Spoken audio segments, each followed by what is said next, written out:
Leef vastelavondvierend volk van Maastricht. Met een aantal foto's wil ik u geren metnemen om u een kort kijkje te geven in mijn Printshop 2017. Geniet ervan. Het uitroepen, wat moest je daarvan zeggen? Een gigantisch moment. Je is 11 etages omhoog, emoties die ongekend zijn en die ze ook maar één keer gaan metmaken. Fantastisch.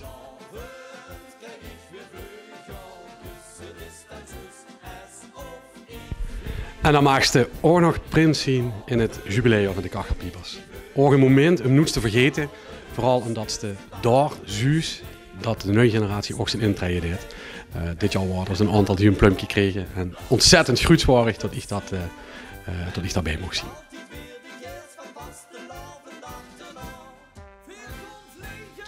Hand in hand, ping ping. Een fantastische middag. We hadden inderdaad 2 dameszittingen al gehad. En we kwamen daar binnen en ik word oprecht geraakt door de puurheid van de lui en de manier waarop zij ook vastelavond vierde. Een gigantisch moment.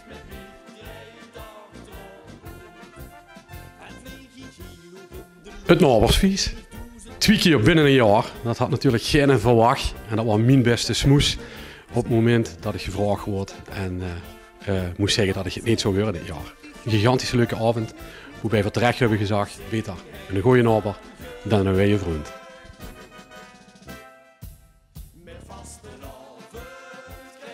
Grubbeveld, een van de vuile tehoezer voor oude lui die voor hebben maken bezoeken. Een gigantisch schoon moment met de prins van Grubbeveld. Ontzettend gelachen, niet alleen hij, maar bij alle tehoezer. Schoon hem te zien, van Weesten, de esprit van de carnaval dus mogen ontvangen. En daar is zeer dankbaar voor.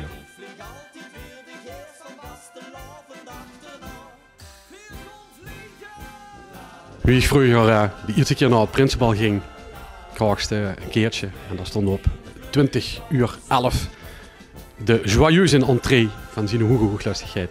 Dit is onze joyeuze entree, wat een fantastische avond was, goed gesoigneerd en kwalitatief heel hoog staand.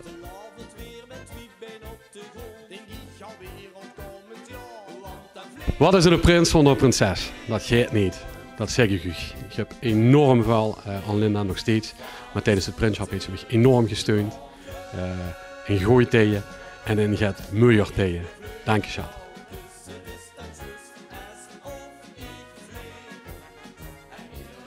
Dit was een gigantisch moment. Een van de vuile Charlotte die we mochten bezoeken.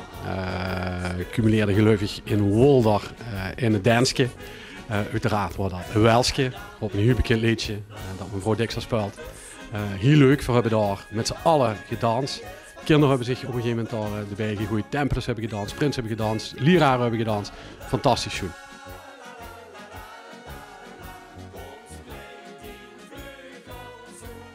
Het Burgondisch.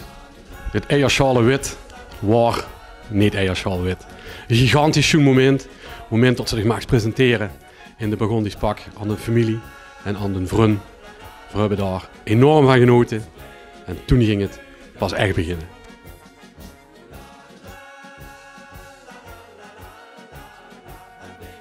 De confetti-regen. Ik ben bijna geneigd om mijn mond nu weer toe te houden. Want het zat echt overal.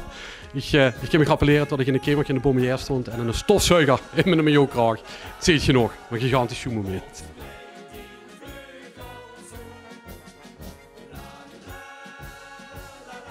Het neerrollen van het moorswief. De steeds weer met 2 benen op de grond.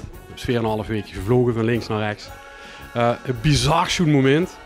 Omdat het zo tegenstrijdig is. Op een moment wist de prins, op een ander moment wist hij weer gewoon Jerome. En steeds de toes in een spijkerbroek met de Tempeliers familie en een vriend. Ik zal het nooit vergeten. Maastricht, dankjewel. Dames en heren, dit was het. Dit en mij kunt je teruglezen in het seizoensboek van de Tempeliers 2017. Een fijne avond.